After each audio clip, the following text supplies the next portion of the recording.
माँ का हृदय इतना बड़ा होता है कि वह दिन रात अपने बच्चों के बारे में सोचती रहती है। और वहीं जब शाम ढलने को होती है तो उसे एक ही विचार सताता है कि उसका बच्चा, उसका लाल कब घर आएगा। और जब उस माँ को ये सूचना मिले कि उसका बेटा जिंदगी और मौत के बीच की लड़ाई लड़ रहा है, तो ऐसे में उस माँ के ऊपर ऐसा पहाड़ टूट पड़ता है कि जिसका कोई अंदाजा भी नहीं लगा सकता। और वहीं एक ऐसा ही मामला सामने आया है काटवाला से, जहां पर एक व्यक्ति के ऊपर ताबड़तोड़ हमला किया जाता है उसी के गांव के व्यक्ति के द्वारा। तो साथियों, परिजन हमारे साथ मौजूद हैं जो कि न्याय की गुहार को लेकर जिला सचिवालय पहुंचे हुए हैं। तो इनसे पूरा मामला जान लेते हैं, इनका क्या कुछ कहना है।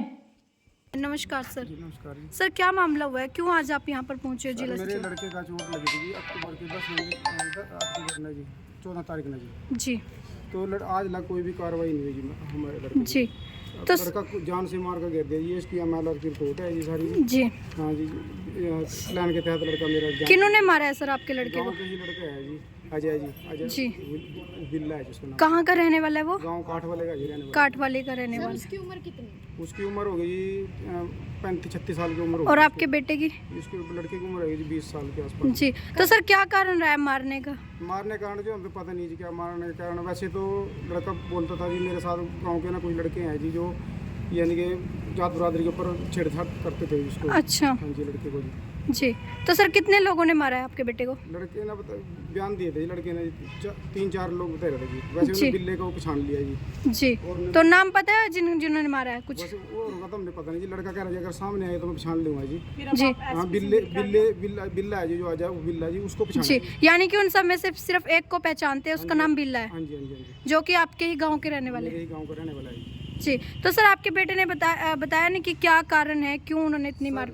मैडम जी देखो जी, बताया तो है उन्होंने। वो कह रहे थे मेरे साथ जात बरादरी के ऊपर छेड़खानी। अच्छा, बस यही कारण था? यही कारण था जी। तो एक दिन उन्होंने कैल से आ रहा था जी। जी। कैल से आते हुए जी उन्हें प्लान बनाया वही मारने का जी। उसको जी अकेला देख के जी उनके साथ मार पिटाई करी, बस जान से मार के गिर दिया था लड़का। जी। तो आपको कैसे सूचना मिली सर इसकी? सर गांव मैडम जी गांव किसके कोई लड़का जा रहा था जी। अच्छा। ये कैल से जी। जी। तो उन्होंने बताया जी मेरे को बात। मैं भी गांव बाहर ही गया था जी। घर जी। पे नहीं था। तो आसपास कोई नहीं था सर जब उनके साथ मारपीट हुई? मारपीट कोई नहीं था जी। जी। तो अब कहाँ है आपका बेटा? वो चंडीगढ़ दवाई न गया है जी। अच्छा, चंडीगढ़ से इलाज चल रहा है। तो क्या क्या चोट? वाले पहुंचे, आप पुलिस अधीक्षक से मिले? हाँ जी, क्या मिलेगा। आश्वासन क्या मिला अब आपको? सर जी ने बोला है कि आपको न्याय मिलेगा जी। जी। हाँ जी। तो सर जो आपका बेटा है उन्हें कितनी चोटें आई थी? मैडम जी चोटें तो काफ़ी आई थी जी। सर में फ्रैक्चर भी है जी। यहाँ पर फ्रैक्चर आया था जी। अच्छा। हाँ जी। तो सर क्या अपील करना चाहोगे आप प्रशासन से, क्या कहना शासन से मैं यही अपील करना चाहता हूँ जी, मेरे को न्याय मिलना चाहिए जी। जी। इंसाफ मिला जी मेरे को जी। तो सारे सदस्य आज काटवाला के ही है सर? सारे काटवाले के हैं। हाँ जी सर, क्या मामला हुआ था सर? मामला ये था जी, मेरा लड़का गांव से कैल की तरफ से जी गांव की तरफ जा रहा था जी। जी। कौन से गांव के रहने वाले? मैं गांव काठ वाले का रहने वाला हूँ जी। तो लड़के के साथ मार पिटाई गिरी। प्लान के साथ लड़का का साथ मार कर गिर दिया जान से जी। जी। कब की बात है ये 14 अक्टूबर की बात है जी। जी। तो क्या सर वो आपके बेटे से पुरानी रंजिश रखते थे कोई? इसलिए वो जात बरादरी के ऊपर ही लड़के के साथ करते थे, छेड़खानी करते थे जी। जब जी। भी लड़का कॉलेज में जाता था जी उसके साथ वो छेड़खानी करते जी। जी। तो तुम ऐसे आपके बेटे ने कभी आपको बताया नहीं कि ऐसे जाति के नाम पे छेड़ा जाता है? जी बोला जी मेरे लड़के ने मेरे साथ जी। जी। तो हम यही टाल देते जी, चलो वे बड़े आदमी हैं जी, तो आप ऐसा ना करो उनके साथ जी। अपना भाई नाड़ चक्कर का चले जाकर जी। जी। पर लेकिन जी वो मानने नहीं है लड़के जी। अच्छा। उन्होंने लड़के के साथ मार पिटाई कर दी जी। मार जान से ही मार कर गिर दिया जी मेरा लड़का। जी। तो सर आपको कहाँ से सूचना मिली इसकी? ये मेरे गांव के ही लड़का जाता था जी सड़क के गांव की तरफ जी कैल से। तो उन्होंने बताया जी आपके लड़के के साथ ऐसा हो गया। अब आप क्या चाहते हैं, क्या कार्रवाई चाहते हैं? मैडम जी वो लड़का तो कार्रवाई करवाना चाहा जी। जी। तो सर अभी तक आपने कहीं इसकी सूचना नहीं दी या फिर कहीं FIR दर्ज नहीं हुई? कटी है जी सदर थाना जगाधरी में जी। जी। तो वहाँ से जी उन्होंने हमारे कोई वो नहीं दिया जी इंसाफ करने का। अरेस्ट नहीं हुए वो आरोपी? कोई अरेस्ट नहीं हुआ। पर्चा नहीं दर्ज हुआ। आज लग 14 तारीख की चोट लगी है जी हमारे लड़के जी। का, अक्टूबर की जी। तो आज लग कोई भी पर्चा दर्ज नहीं हुआ जी हमारा। सर क्या कारण है पर्चा दर्ज नहीं हुआ आपका? पता नहीं जी, ये तो कारण तो जी, लेकिन उन्होंने हमारे लड़के के पास ना छेड़खानी का पैर है जी, लड़कियों के साथ छेड़खानी करते। अच्छा। आज आप यहाँ पहुंचे, पुलिस अधीक्षक से मिले, क्या आश्वासन मिला आपको? आश्वासन तो ये बोल रहे जी, हम आपकी कार्रवाई करेंगे जी, अच्छी उससे करेंगे जी, हमें जी। प्रशासन से उम्मीद है कि हमें इंसाफ जी। मिलेगा जी। तो सर जो आप लड़की का बता रहे हो सर, उसमें क्या क्या सच्चाई है सर उसमें? सच्चाई तो कुछ नहीं है जी, उन्होंने देखो जी, 14 तारीख को लड़के का चोट लगी जी। हाँ जी 14 तारीख को जी। इन्होंने बिल्लेर ने मारे जी। जी। मैं लड़के का पप्पा बोल रहा, जी। उसके डैडी ने मेरे पास फोन किया था, जी। हम चंडीगढ़ तक भी गए और उसके बाद उन्होंने कार्रवाई जिस टाइम वहाँ से कहा कि इसको आप दिमाग वाले से दिखाओ, वहाँ उस टाइम हॉस्पिटल में नहीं था, तो अब उसको लेकर यहाँ जिंदल गए। जिंदल के पास से उन्होंने कहा कि सरकारी में ले जाओ। सरकारी हॉस्पिटल से 16 तारीख को लड़के के बयान हुए। जी जो लड़के ने बयान करे SHO कुसुम और राजेंद्र ASI, उन्होंने बयान लेकर के कहा कि 1 घंटे के अंदर आपको इसका चालान नंबर मिल जाएगा। तो हम एक घंटे के बाद उनसे पता किया तो चालान नंबर नहीं दिया। अगले दिन गए तो उन्होंने चालान नंबर फिर भी नहीं दिया। तो जी। 17 तारीख को परमजीत उर्फ पम्मे ने अपनी लड़की के केस डाल दिया, जो कि पास्को एक्ट में आता है। जी तो उन्होंने उसका 17 तारीख को ही पर्चा दर्ज कर दिया लड़के का, जी जबकि पर्चा दर्ज नहीं लड़की का नहीं लड़की का, लड़के के खिलाफ। जी मतलब कि आपने पहली जो कंप्लेंट की, आपकी कार्रवाई नहीं की, हमारी सुनवाई नहीं 16 की। तारीख को बयान हुए, उन्हें अपने बचाव के लिए कि हमारे पास ऐसी एक्ट लगवा दिया। जब लड़का रोका था उसको चमार गिट्टल कहा गया था, जी। लेकिन आज तक उसके DSP साहब ने भी बुलाए, हम और मैं भी, कि चलो कहा फैसला कर लो। जी। हमने फिर भी कहते रहे कि चलो वही कार्रवाई करो, लेकिन कार्रवाई नहीं हुई। आज पुलिस अधीक्षक के पास आए हम। जी। तो सर आपको आज क्या आश्वासन मिला? दिया, साहब ने आश्वासन दिया कि आपको उसने पैनल पे डाल दिया कि चलो इसकी जांच करेंगे और फिर कार्रवाई पक्की होगी। हम ओके। चाहते हैं कि इनको न्याय मिले, आगे से जाति के बारे में कोई हमारी जाति के बारे में ना कहे। जी सर अगर यहाँ से आपको इंसाफ नहीं मिला तो आप क्या करोगे? इंसाफ तो दिलवाना पड़ेगा जी। आपको पत्रकार के उससे मिले, चाहे मीडिया के उससे मिले, चाहे रोड जाम करना पड़े, चाहे कुछ भी करना पड़े, लेकिन हम अपनी जात के बारे में ऐसा नहीं करवाने गए। आज हम हैं, कल हमारे साथ हजारों आदमी भी आएंगे। जी हमें इंसाफ चाहिए बस। Okay sir. हाँ जी आंटी, क्या कहना चाहोगे, क्या हुआ है आपके बेटे के साथ? बेटे के साथ जी मौत गई हुई थी। जी, तो क्या कहना चाहोगे, जिन आरोपियों ने आपके बेटे को मारा है उन्हें क्या कहना चाहोगे? उन्हें सजा मिलनी चाहिए जी। सज़ा मिलनी चाहिए। ओके बस वो मार कर घेर दिया था जी। जी। तो क्या कहना चाहोगे प्रशासन से, ऐसे आरोपियों के खिलाफ क्या होना चाहिए? बस इंसाफ मिलना चाहिए जी। उनको सजा मिलनी चाहिए जी, किसी और के साथ ऐसा ना करा, हाँ जी अपने बच्चों के साथ दोबारा ना ऐसा करा, किसी और के साथ भी ऐसा ना करा। जी। तो आपको उनसे डर है अभी भी?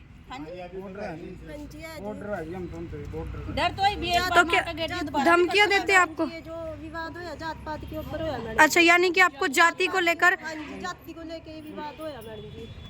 जी जब हमारा बच्चा जाता था कॉलेज में तो उसको छेड़खानी होती थी उसके साथ। जी। कौन से कॉलेज में जाता है आपका बेटा? ये छतरौली जाता है जी, छछरौली कॉलेज में जाता है। कॉलेज में जाता है जी। जी ओके। आपका? मेरा नाम प्रदीप गौतम, भीम आर्मी जिलाध्यक्ष हूँ मैं यमुनानगर से।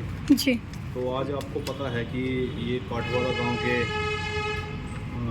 व्यक्ति खड़े हैं जी और इनका एक मैटर था, लगभग मेरे हिसाब से 5 तारीख का था जी, ये 14/10 का 14/10 का मैटर था। तो 14/10 में 14 तारीख को इनका लड़का अपने किसी काम से गांव से बाहर आने के लिए आया। तो रास्ते में कुछ दबंग किस्म के व्यक्तियों ने, वहीं के गांव के, जो क्या नाम उनका, जिन्होंने बिल्ला और भी उनके साथ जो व्यक्ति थे, उन्होंने दबंग किस्म के व्यक्तियों ने उस लड़के को पकड़ लिया और पकड़ने के बाद में उसकी पिटाई की और इतनी पिटाई की उसको अधमरा कर दिया। जी तो उसके बाद में इन्होंने, जो इनके फादर साहब खड़े हैं, ये वीर सिंह जी, तो इन्होंने पुलिस में कंप्लेंट कराई है थाने में। तो पुलिस में जब 14 तारीख को कंप्लेंट कराने के बाद में थानेदार या वहाँ के जो भी IO या SHO साहब जो हैं, जी। वो कहते हैं भी चलो कार्रवाई करेंगे हम। हॉस्पिटल से रुका हुआ तो है। हॉस्पिटल से भी उसका मेडिकल गया, वहाँ पर रुका भी गया है। तो उन्होंने बोले भी कार्रवाई करेंगे, लेकिन कार्रवाई कुछ नहीं हुई। जी जबकि उसके बाद में 14 तारीख का मैटर है ये, और इनके लड़के के खिलाफ 16 तारीख को जो 17 बयान लिए थे जी उस लड़के के। हाँ 16 तारीख को बयान लिए थे। 17 तारीख को इनके लड़के के खिलाफ जो बिल्ला है, बिल्ले के साथ और बंदों ने मिलके लड़की का उनके ऊपर केस डाल दिया, लड़के के जी। ऊपर फर्जी मुकदमा। भी हमारे लड़के को, यानी कि हमने इस लड़के को पीट भी दिया और फर्जी मुकदमा उसके ऊपर डाल दिया, जबकि मामला है 14 तारीख का। सोचने जी। की बात है। कि मामला है 14 तारीख का और फर्जी मुकदमा वो डाल रहे हैं 17 तारीख को। जी यदि उसके साथ कोई लड़की इनके लड़के ने कोई छेड़छाड़ की है तो 14 जी। तारीख की पहले होनी चाहिए थी, तब इसकी जी ठीक है ना। और जी। बाद में फर्जी मुकदमा डाला है तो इसका मतलब इसमें घोलमोल हो रहा है। जी। और आज एसपी साहब को, जो माननीय एसपी साहब है पुनिया साहब यहाँ जी। पर, उनको ये परिवार वाले मिले, उनको न्याय के लिए मिले। पहले जो एसपी थे उनसे मिले हैं, लेकिन पहले एसपी साहब से कोई न्याय की गुहार जी। भी लगाई है, लेकिन न्याय नहीं मिला। जी। लेकिन आज एसपी साहब ने उनको आश्वासन दिया भी आपको न्याय मिलेगा। जी सर, जाति सूचक शब्द भी कहे गए हैं इनके बेटे को, सर उस पर क्या कहना हाँ, चाहोगे? जाति सूचक शब्द भी कहे हैं, चमार चूड़ा भी बोला है भी, तुम्हारे को देख लूँ। वो जो बिल्ला है, बिल्ले ने बोला है भी तुम्हारे को देख लेंगे हम। जी। अब तो तुम्हारे को हमने थोड़ा मारा है, जबकि जी। मारा उसको ज्यादा अधमरा कर दिया भी, अगली बार तुम्हारे को मौत की घाट उतार देंगे, ऐसा भी जी। शब्द बोले उन्होंने। यानी कि सरेआम मौत को उतारने पर वो उतावले हैं। जी जी जी। तो जी। हमारी और परिवार की मांग यही रहेगी, हमारे संगठन की तरफ से, भीम आर्मी संगठन की तरफ से, जी। कि परिवार को न्याय मिले। और जी। जो फर्जी मुकदमा लड़के के ऊपर डाला गया, वहाँ के जी। परमजीत हुक्म में ना डाल अपनी लड़की को। परमजीत की जो लड़की है, परमजीत ने अपनी लड़की की तरफ से वो जो केस डाला है इनके लड़के के ऊपर, वो फर्जी जी। मुकदमा जो सदर थाने में है, सदर थाने में वो फर्जी मुकदमा वापस जी। लिया जाए या पुलिस जी। प्रशासन के द्वारा वो निरस्त किया जाए। जी, तो सर ऐसी मानसिकता वाले लोगों को क्या कहना चाहोगे जो जाति सूचक शब्द कहते हैं? ऐसा है, हमारा कहना तो यही है, जब तक देश में शासन है, जी। तो प्रशासन है, जब तक कानून व्यवस्था है, तो कानून के तरीके से उनको इलाज किया जाए उनका। जी, ओके सर।